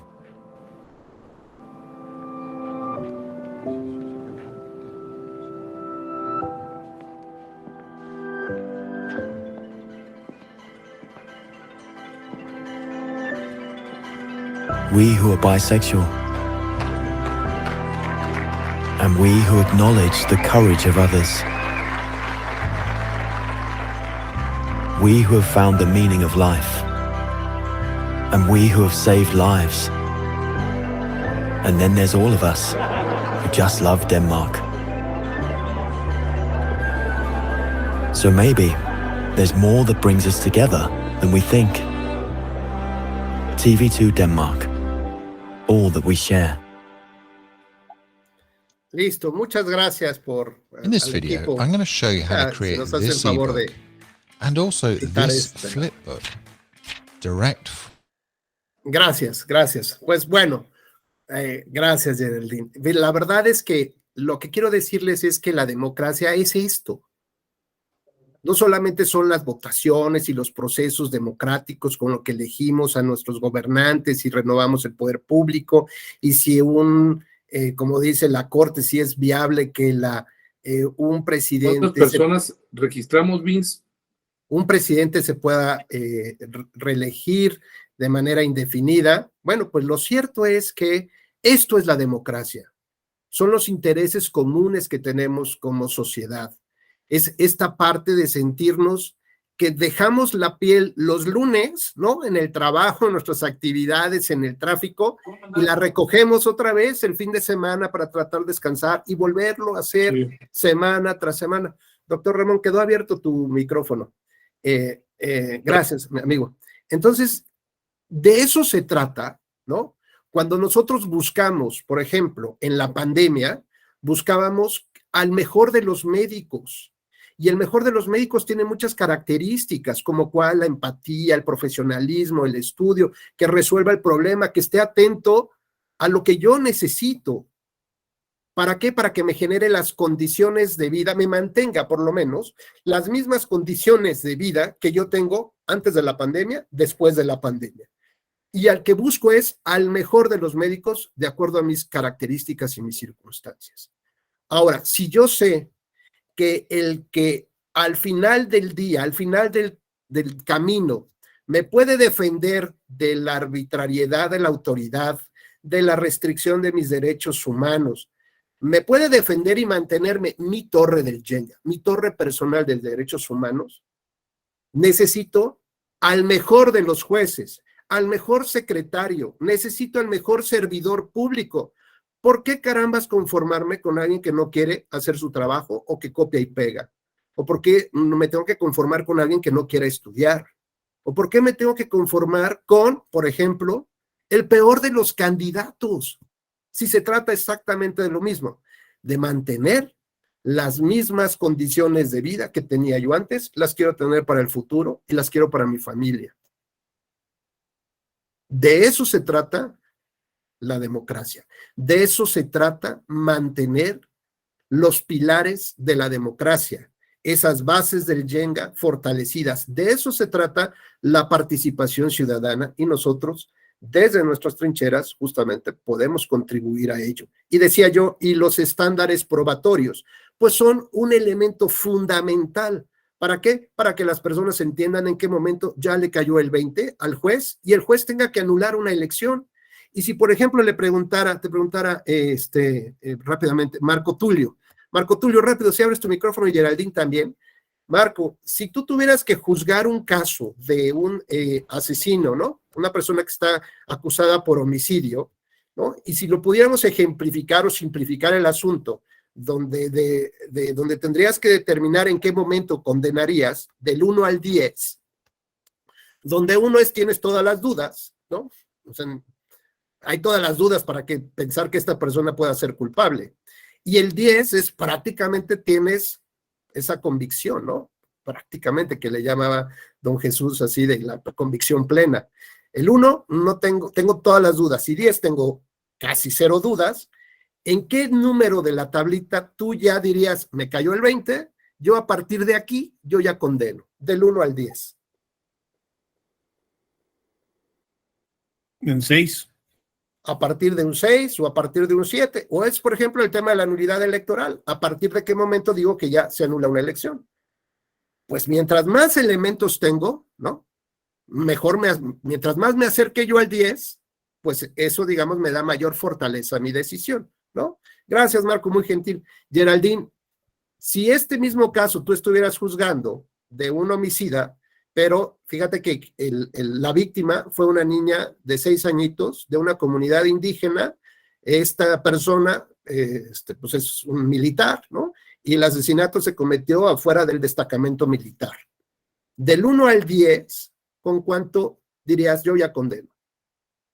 No, pues con 3, yo creo, 3. Bueno, gracias Geraldine y gracias Marco. Bueno, vean ustedes ¿cuál es el tema aquí en concreto? Se llama la distribución del error y eso lo saben ustedes. Por un lado, Marco Tulio, mientras más llegue al 10, significa que solamente va a tener a los verdaderos culpables en la cárcel, ¿no? Y que no va a tener inocentes en la cárcel. Geraldine distribuye de otra manera el error, ¿no? Que puede incurrir, decir, ni modo, voy a meter a la gente a la cárcel, que sea inocente, pero lo que voy a garantizar es que no haya este tipo de personajes cometiendo este tipo de delitos, ¿no? Como tal. Y además voy a mandar un mensaje, ojo, voy a mandar un mensaje a la sociedad en 2 vías. 1, a este tipo de delincuentes que por aquí se me van a la cárcel, ¿no? Que no hay impunidad.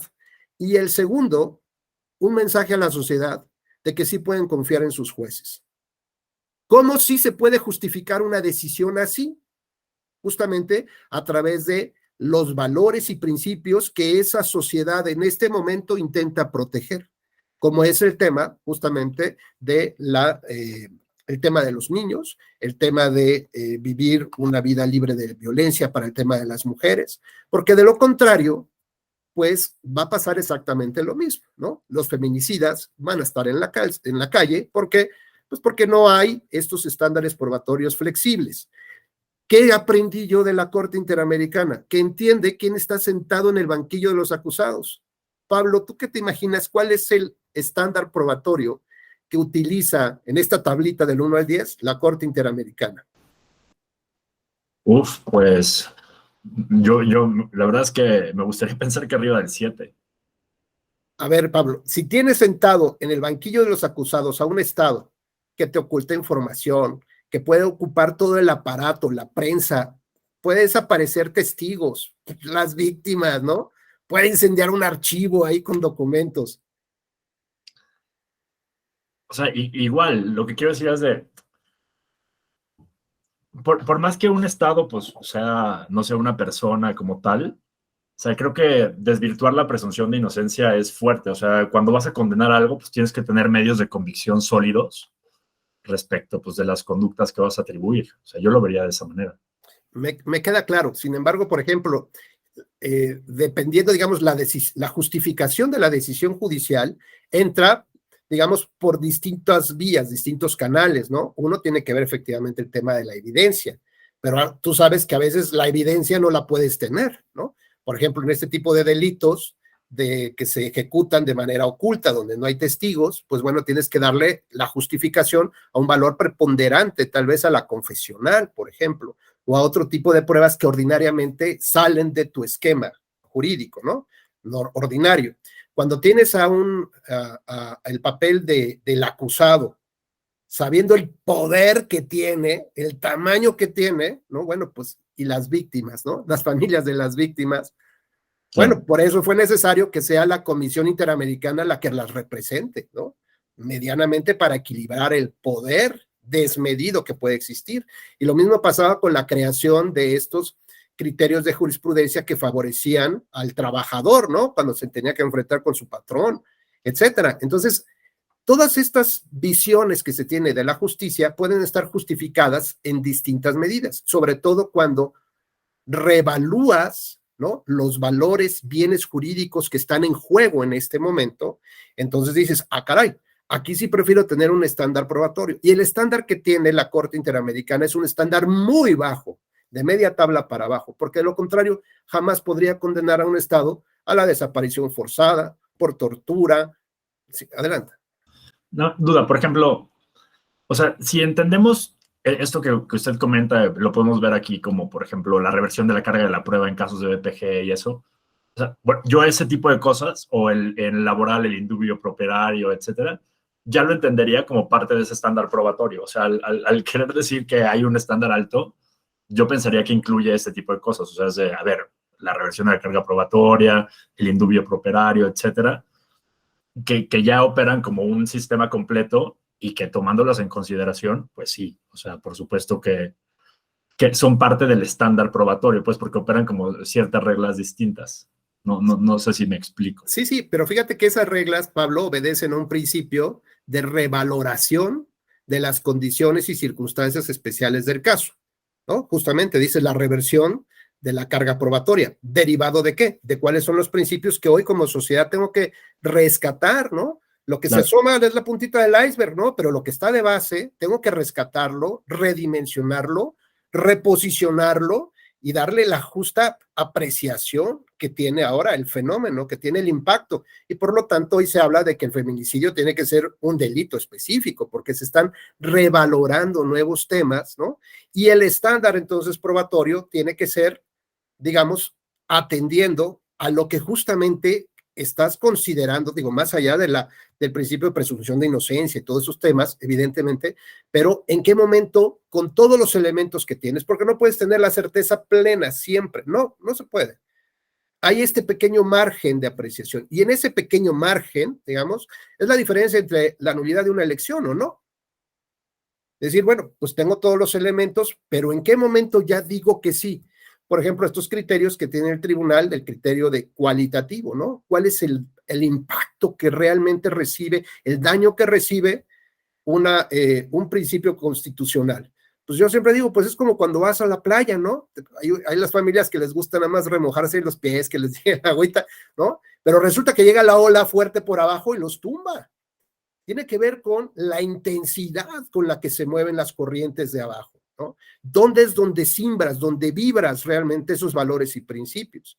Y si hay una alerta sísmica en la Constitución, es como para decir, a ver, vean dónde está el cáncer de la democracia, o sea, lo que nos va a impactar en generaciones, lo que va a destruir la torre, ¿dónde está? ¿En el crimen organizado? ¿En el rebase de los topes de gastos de campaña? Hombre, lo hemos visto, Pemex Gate, amigos de Fox, me tocó participar en la elaboración de ese proyecto, todo lo que se correspondió al fideicomiso, por ejemplo, el cómo hoy en día representa un aliciente para candidatos y partidos políticos, operadores de las campañas, representa un aliciente rebasar la ley, simular el cumplimiento de la ley. ¿Por qué es un aliciente? Porque mientras más actos arbitrarios cometa yo, mientras más manejo tenga yo, pues voy a ampliar mi base electoral. ¿Y qué implica ampliar mi base electoral? Probablemente el triunfo electoral. ¿Y qué implica el triunfo electoral? Quedarme con el anillo del poder, lo que represente para mí el anillo del poder. Y en ese tránsito, ¿y si mato un candidato a la presidencia de la República? Pues lo mato. Y si mato candidatas mujeres como en el 18 y en el 21, pues las asesino. Y si es necesario traer dinero del huachicol, pues lo traigo. Y si tengo que tener acuerdos no claros con los empresarios, con los sindicatos, con iglesias, los traigo. ¿Por qué? Porque voy a ampliar mi base electoral y con eso tal vez tenga el triunfo y con eso amaso el poder y lo que implica el poder para mí. Imaginemos entonces que este es el aliciente que se tiene. Es un aliciente natural. La institución tiene que reconocer esto. Es normal para las personas, ¿no? Irse de locas por el tema conseguir el poder. Lo que tenemos que hacer es diseñar las instituciones necesarias y como decía Geraldine, a ver, en el tema del rebase a los topes de gastos de campaña, tengo que tener un estándar, primero que nada, ojo, tengo que tener un estándar probatorio. No me lo tengo que inventar a cada caso. No puedo. El estándar probatorio tiene que estar definido de manera previa para que también los litigantes sepan hasta qué punto la autoridad ya va a considerar que es la nulidad, que se da la nulidad, lo más objetivo posible, ¿no? El estándar probatorio tiene que estar fijado de manera previa. Bueno, incluso para mí, yo que voy a elaborar el proyecto de resolución, híjole, pues, ¿qué? ¿Le echo el volado? ¿Anulo o no anulo, no? Porque, pues, sí, hay y no hay, ¿no? Entonces, cuando llego con el magistrado, digo, magistrado, pues, ¿qué cree? Este es un asunto bisagra, es típico de un secretario, asunto bisagra, ¿no? Me voy para acá y me voy para allá. Y el magistrado no quiere eso. El magistrado quiere tener los elementos que le ayudes para generar convicción, que le caiga el 20, decir sí o no, y me voy a aventar el tiro para hacerlo sí o no, claro. Y entonces cuando tienes un estándar probatorio claro y además medible en cierto modo, pues entonces tienes muy claro contra quién te sientas, a quién tienes en el banquillo de los acusados. Ah, pues tengo un partido político. Ah, ese de qué está jugando. De regidor, bueno, tendré un estándar. Ese está jugando de presidente de la República. Hombre, ¿saben qué va a hacer cuando llegue a la presidencia de la República? Va a hacer a un lado la ley, ¿qué le importa la Constitución, las instituciones, qué le importa el poder legislativo y el judicial? ¿Por qué? Porque su poder se va a ensanchar. Si llegó a hacer tal cosa para tener mayor base electoral y el triunfo electoral, pues veamos hasta dónde se nos va a desquiciar el colega o la colega. Pero ¿qué tal si ponemos un estándar flexible, ¿no? Interesante decir, a ver, yo aquí anulo la elección. Y van a decir qué injusto es ese tribunal. Siempre nos los han dicho. Es que no es posible que miren que ahora que resulta que están vendidos. Toda la vida nos los han dicho, toda la vida. Y seguirá siendo, ojalá y siga siendo así. Porque eso significa que estamos haciendo bien nuestro trabajo. El mensaje que les damos a la sociedad en las dos vías es, ¿cuál es? Uno, a ver, amigo, no te pases de listo aquí, ¿eh? Aquí sí te anulamos la elección. Y además, no se trata de una invitación para que mejores tus técnicas, ¿no?, de simulación de la ley. No, porque además mi sistema de sanciones, ya me di cuenta que tampoco sirve. El sistema de sanciones, ¿no?, lo único que hace es incrementar sanciones, pero no pasa nada. En lugar de que disminuyan las multas, aumentan las multas. ¿Esto qué significa? Que el partido tiene la posición de échame 2 de salsa, ¿no? 2 de rojas y una verde, y me la echo acá. Si de eso es, ¿no? Pero ¿qué tal si yo le digo, pues es como el tema de las, que te van quitando estrellitas en tu licencia de conducir? A ver, más allá de las sanciones, de las 5 estrellitas que tenías, ya te quedan 3, 2, 1. Y ya vi que eres reincidente en los, ¿cómo se llama?, durante la veda electoral, y sigues insistiendo en fracturar la libertad del sufragio, la reflexión del sufragio. La siguiente, compadre, o si estás involucrado con estas alertas sísmicas, ni tu candidato ni tu partido pueden jugar. Piénsenla si realmente el mensaje que damos es un mensaje poderoso. Oye, sí, pero mira, resulta que entonces, pues sí, estoy de acuerdo, pero de eso se trata la independencia judicial. Pregúntenle a los magistrados que anularon por primera vez una elección de gobernador, la elección de Tabasco, y nuestro amigo Gerardo no nos va a dejar mentir. ¿Qué le costó al magistrado de la PESA votar a favor de esa nulidad? Que no llegara a ser ministro de la Suprema Corte. A pesar de haber ganado la elección en el Senado, ¿no?, haber tenido, el mayor número de votos, no alcanzó la mayoría calificada, por un par de votos le faltaron. ¿Por qué? Porque su independencia judicial se la cobraron. Pero el asunto no solamente se trató de resolver el caso, sino de dictar líneas a muy largo plazo para que los partidos tuvieran este mensaje muy claro, que el tribunal no se iba a andar por las ramas, que el tribunal, ante circunstancias de esta naturaleza, no le iban a doblar las piernas, ni se le iban a caer los calcetines para anular una elección. Y el mensaje que se dio a la sociedad es, ¿cuál?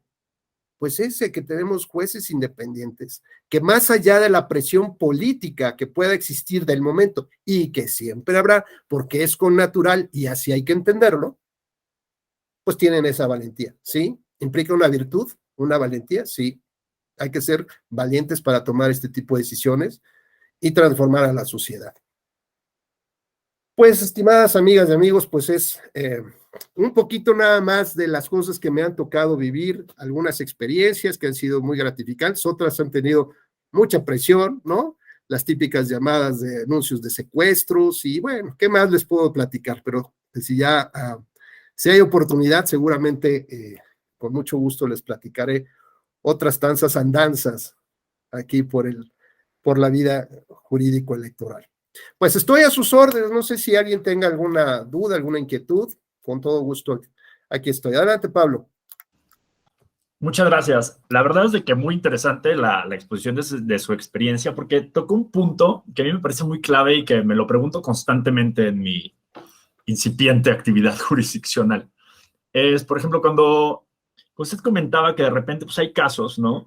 Sobre todo de tribunales pues, que no son de última instancia, como sala superior, como pueden ser las salas regionales o tal, y que ven que pues, la jurisprudencia obligatoria pues, no necesariamente es la mejor solución al caso, ¿no? Pero de repente pues, estamos atados por este principio de certeza jurídica de decir, la jurisprudencia me dice esto, yo no la puedo desobedecer, pero pues, tengo que ponderar aquí entre pues, qué debe de primar, ¿no? La certeza jurídica o pues, ciertos valores que persigue la Constitución, la democracia, etcétera.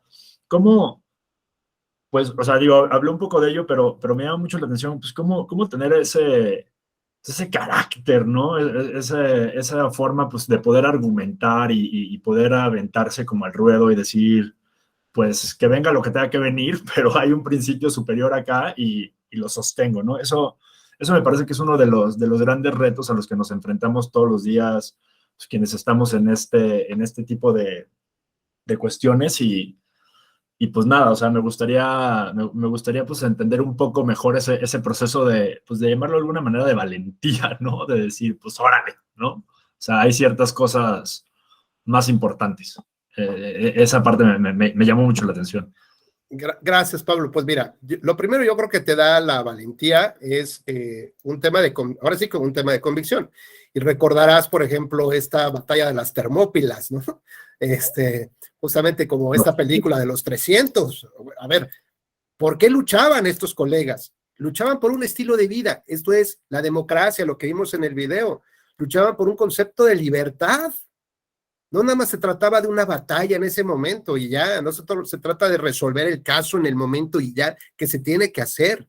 Se trata de entender y redimensionar el papel de lo que está en juego. Y la democracia, lo que está en juego con cada proceso electoral, con cada mal candidato, con cada candidato corrupto y autoridad corrupta, se va, como dice la canción, como la vida entre los dedos, ¿no? Se va como el agua entre los dedos. Y eso no solamente resolvió tu caso o el caso de alguien. Esto está marcando un estilo de actuación de partidos, candidatos, autoridades y de sociedad además. Entonces, lo que está en juego, pues yo diría, pues es aquellas cosas que se supone que el derecho penal debería de proteger, ¿no? O sea, me queda claro que si el derecho penal ¿no? protege el tema de la propiedad, la vida, a ver, ¿dónde estamos ahorita colocados? ¿Cuál es el valor real que tiene la democracia? ¿Está en el cajón de los asuntos menos importantes? Bueno, pues que siga el derecho administrativo sancionador rifándosela. A ver, si ya lo empezamos a meter desde el punto de vista de lo que más impacta a la sociedad, pues entonces tendrá que tener otras consideraciones y otras. Entonces tiene que ver, primero que nada, entender qué es, ¿no? ¿Cuál es el juego que estás jugando ahí? Primer punto. El segundo punto es el conocimiento, y el conocimiento que te lo da el estudio, indudablemente, el estudio. Y el estudio implica pensar más, sí, más horas de trabajo, sí, pero sobre todo ser inteligente, muy inteligente, Pablo, en establecer estrategias de cómo abordar el caso. Y cuando tú hablas ya en particular de la jurisprudencia, pues está muy claro. Primero que nada hay que entender que el texto tiene que ser similar, ¿no? O que el rubro tiene que resaltar realmente lo que dice el texto. ¿Cuántas veces hemos escuchado estas historias de terror que se van sobre el rubro, ¿no? Y el rubro incluso nada tiene que ver con el texto. ¿Por qué? Porque quien lo redactó lo hizo mal. Por eso te decía yo, estar esos 5 años en la comisión de redacción, pues también me di cuenta que yo tenía cosas que hacer, ¿no? Tenía que entregar un proyecto a las 6 de la mañana y era la 1 de la mañana y no terminaba una reunión con secretarios, ¿no? O sea, pues ya apruébalo así, total, alguien más que se preocupe. A ver, ¿esto qué implica? Implica que puede existir el error humano, justamente, y en muchas jurisprudencias hay ese error humano. Luego, entonces, si el primer análisis no lo satisface, que es texto y rubro, bueno, cuando analizo los precedentes, digamos, es la parte complementaria del análisis jurisprudencial. Reviso hasta dónde podría llegar, ¿no? Y ahí me doy cuenta que todos los casos son totalmente distintos y lo que se analizó ahí, hay particularidades que no tiene mi caso, ¿no? O que mi caso no tiene de ese caso. Por lo tanto, eso me permite generar una línea de distinción y además explicarlo así en la sentencia, ¿eh? Ojo, reconozco que existe una jurisprudencia, reconozco que me obliga, pero reconozco también que de donde surgió fueron estos casos, ¿no? Y que además la ratio decidendi fue esta. Pero la redacción de la jurisprudencia, pues o no refleja realmente el criterio o abarcó estos puntos, con lo cual yo me separo de ella porque tengo otros temas que no están resueltos por esa jurisprudencia.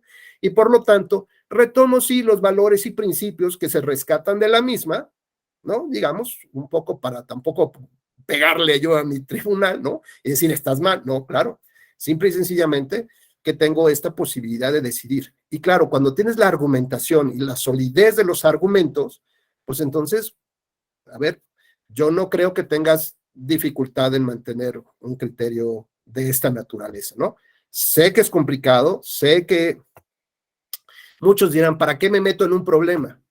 Pues sí, pero justamente lo que la sociedad quiere es que tengamos a los mejores. Y si de eso se trata, de ir a enfrentar a la madre de todas las batallas por un estilo de vida, pues entonces estás invitado a formar parte de esos 300, Pablo.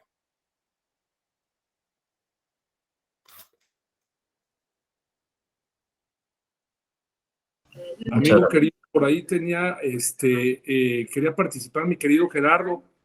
Adelante, mi querido Por Gerardo, favor. por favor. Claro que sí. No es una duda, sino es un comentario solamente.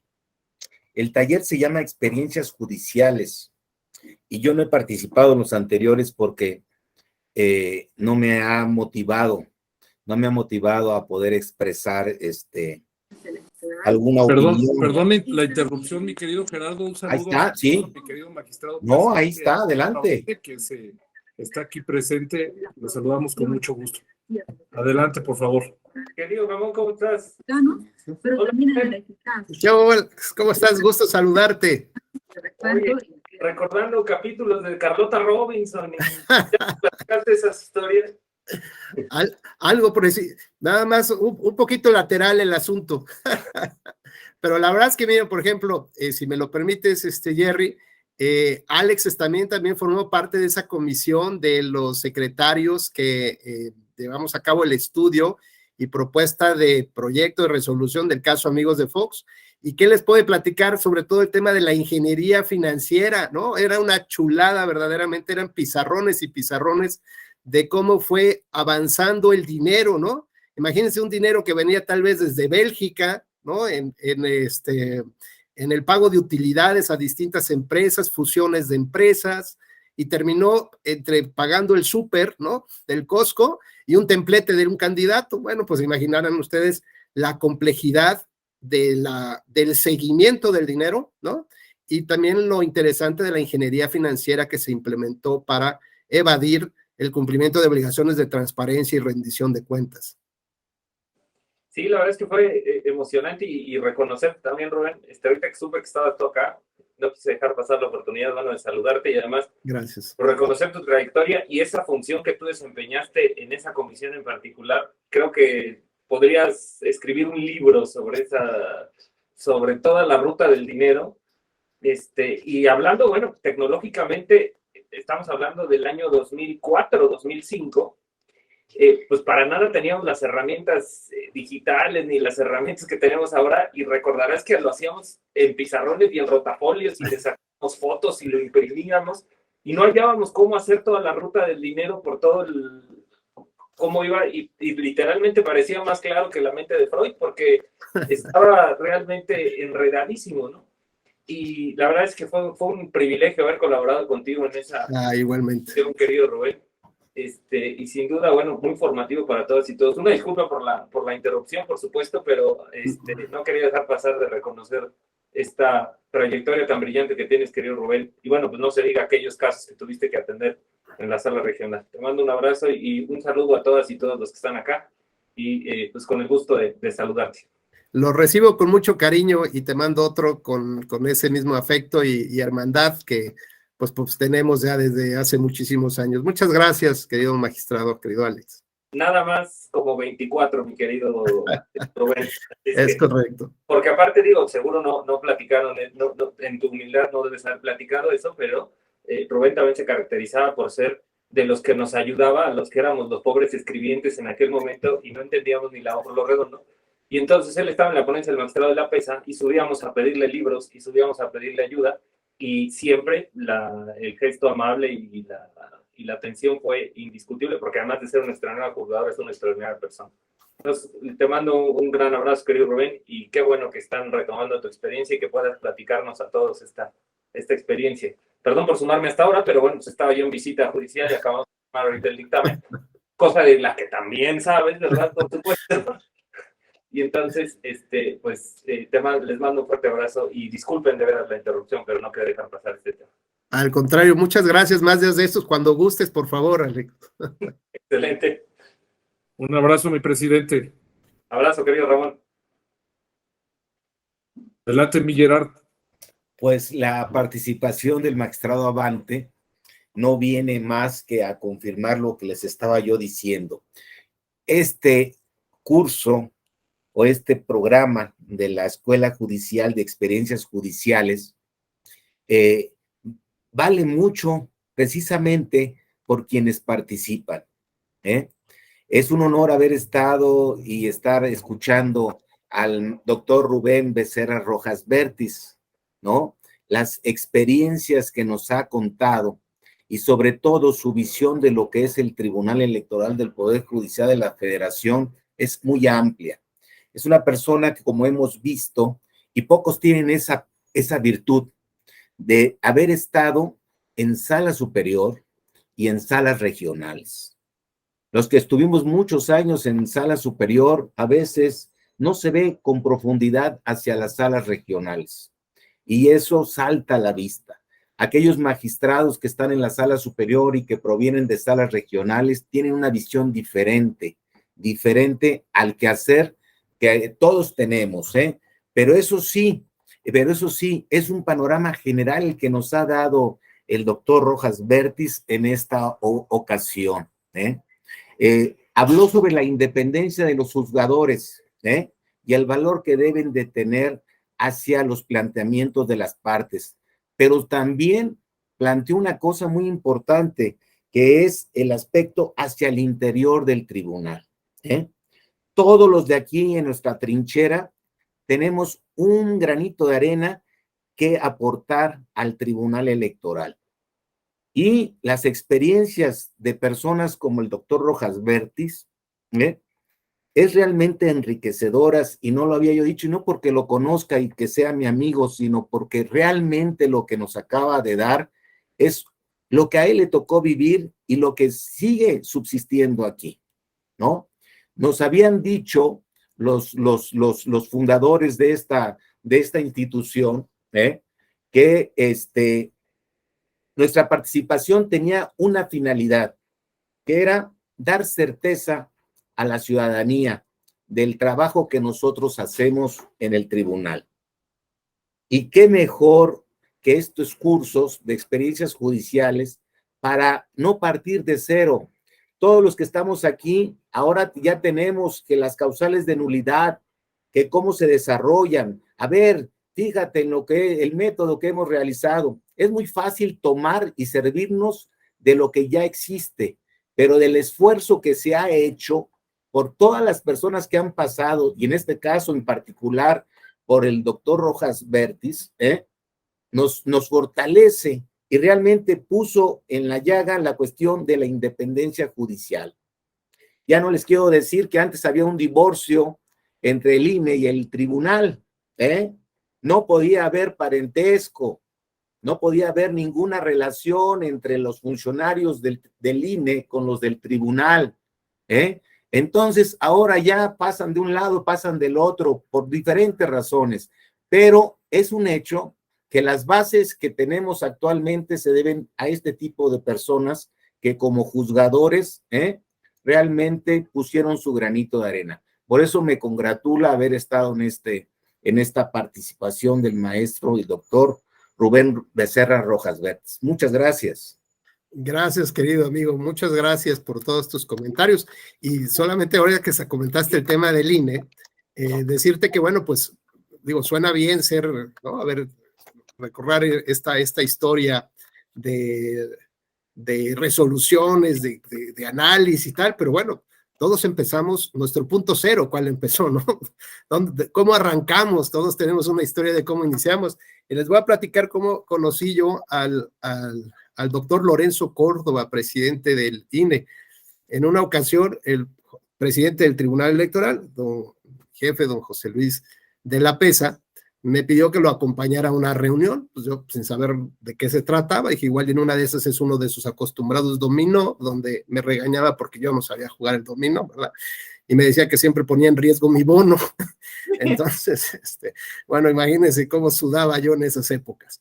Y resulta que fue a tomar un café, ¿no? A platicar con el presidente del IFE, con el doctor José Waldemar, ¿no?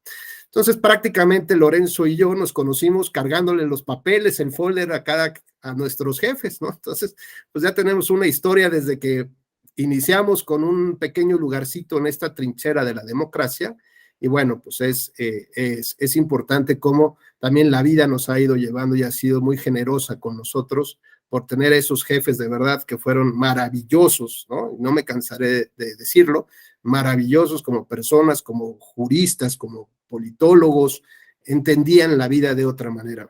Y la verdad que eso para mí no tiene tiene un valor incalculable, ¿no?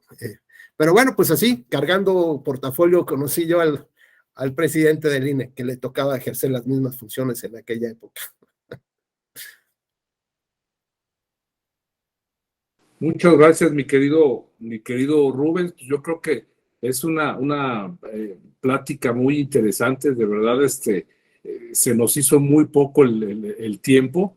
Creo que pues quedamos pendientes para llevar a cabo la segunda versión, ¿no? Dicen que las segundas versiones son muy buenas e incluso hasta mejores. Entonces, yo Oye, creo que perdón, doctor, si se animan usted y la escuela judicial, les platicaré cuando el personal de la sala regional tomó por asalto las instalaciones de la sala regional. Esa, como dice la nana Toña. Bueno, yo no sé cómo andes de tiempo, pero creo que ya estamos esa es otra historia. Ya estamos centrados en gastos, igual y puedes comentarlo con toda la libertad, ¿no? No sé cómo andes de tiempo. No, doctor, pues ya, para respetar un poco también el tiempo de nuestras compañeras y compañeros. Muy bien. Te agradezco mucho, mi querido maestro Rubén Becerra Rojas Vertis. La verdad es que muy, muy interesante perspectiva de lo que nos has comentado.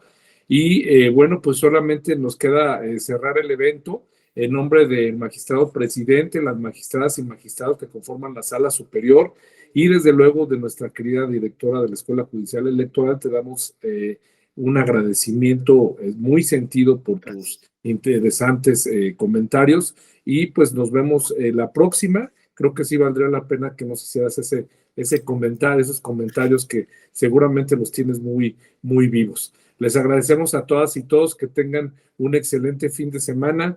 Muchas gracias por sus comentarios, gracias por su interés de participar y bueno, pues nos vemos la próxima. Que tengan feliz fin de semana. Muchas gracias. Muchas gracias. Gracias. Mucho. Gracias. Hasta luego. Mucho cariño. Gracias.